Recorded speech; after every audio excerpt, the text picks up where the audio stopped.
O terceiro templo em Israel. Olá, pessoal!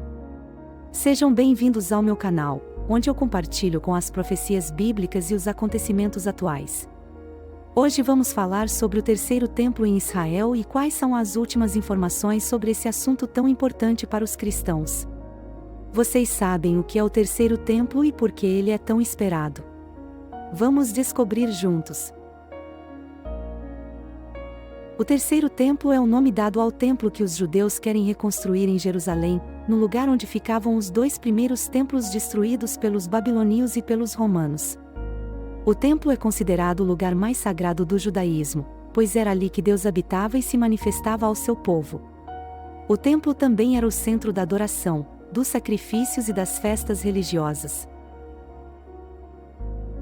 Mas por que os cristãos se interessam pelo terceiro templo? Porque a Bíblia profetiza que ele será construído nos últimos dias, antes da volta de Jesus. O terceiro templo será palco de eventos importantes, como a manifestação do Anticristo, que se assentará no lugar santo e se declarará Deus, enganando muitos. Também será o lugar onde o falso profeta fará sinais e maravilhas para apoiar o Anticristo. E será o alvo da ira de Deus, que enviará seus juízos sobre a terra. Mas como está a situação atual do terceiro templo? Bem, existem vários grupos e movimentos judaicos que estão se preparando para a construção do templo. Eles já têm os utensílios, as vestes, os sacerdotes e até mesmo a novilha vermelha, um animal raro usado para purificar o lugar. Eles também têm projetos arquitetônicos e maquetes do templo. Eles só precisam de uma autorização política para começar a obra. O problema é que o local onde o templo deve ser construído é disputado por judeus e muçulmanos. Lá fica a esplanada das mesquitas, onde estão a cúpula da rocha e a mesquita de Al-Aqsa, dois dos lugares mais sagrados do islamismo. Qualquer tentativa de construir o templo ali pode gerar uma guerra religiosa e internacional. Por isso, alguns estudiosos sugerem que o terceiro templo não precisa ser construído exatamente no mesmo lugar dos anteriores, mas em algum ponto próximo. Outros sugerem que ele pode ser um templo espiritual, formado pelo povo de Deus, como diz o apóstolo Paulo em 1 Coríntios 3, 16. E ainda há quem diga que ele já foi construído na forma da igreja cristã, que é chamada de templo de Deus em Efésios 2, 21. O fato é que ninguém sabe ao certo como será o terceiro templo, nem quando ele será construído. Mas sabemos que ele faz parte do plano profético de Deus e que devemos estar atentos aos sinais dos tempos. Por isso, eu quero te convidar a se inscrever no meu canal, ativar o sininho e deixar o seu like. Assim você não perde nenhum vídeo sobre as profecias bíblicas e como elas se cumprem nos nossos dias. E não se esqueça de compartilhar este vídeo com seus amigos e familiares. O que o Instituto do Templo tem a ver com o templo? Agora falar sobre um assunto muito importante e polêmico: o que o Instituto do Templo tem a ver com o terceiro templo? Você sabe o que é o Instituto do Templo? É uma organização judaica que se dedica a preparar tudo o que é necessário para a reconstrução do Templo de Jerusalém, que foi destruído 2 vezes na história, e que muitos acreditam que será reconstruído antes da vinda do Messias. O Instituto do Templo já fabricou vários utensílios sagrados, como a menorá de ouro, o altar dos sacrifícios, as trombetas, as vestes sacerdotais e até mesmo a Arca da Aliança. Eles também treinam sacerdotes levitas para servirem no futuro templo e fazem campanhas para sensibilizar o povo judeu e o mundo sobre a importância do templo. Mas qual é a base bíblica para essa expectativa? E qual é a visão cristã sobre esse assunto?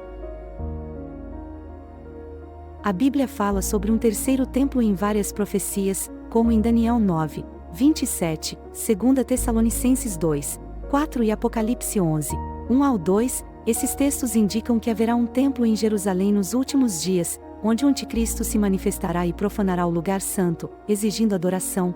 Esse será um sinal da grande tribulação e da iminente volta de Jesus Cristo para julgar o mundo e estabelecer o seu reino eterno.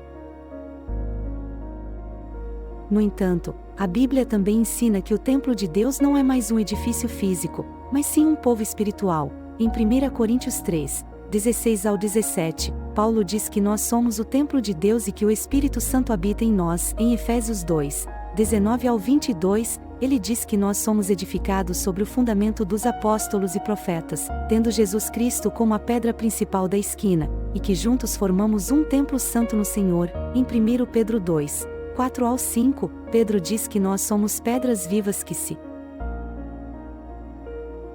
Portanto, a reconstrução do Templo de Jerusalém pode ter um significado profético, mas não tem valor espiritual para os cristãos. Nós não precisamos de um templo físico para nos aproximarmos de Deus, pois temos livre acesso ao Pai por meio do Filho pelo Espírito. Nós não precisamos de sacrifícios de animais para expiar os nossos pecados, pois temos o sacrifício perfeito de Jesus Cristo na cruz. Nós não precisamos de sacerdotes humanos para interceder por nós, pois temos o sumo sacerdote celestial que vive para sempre.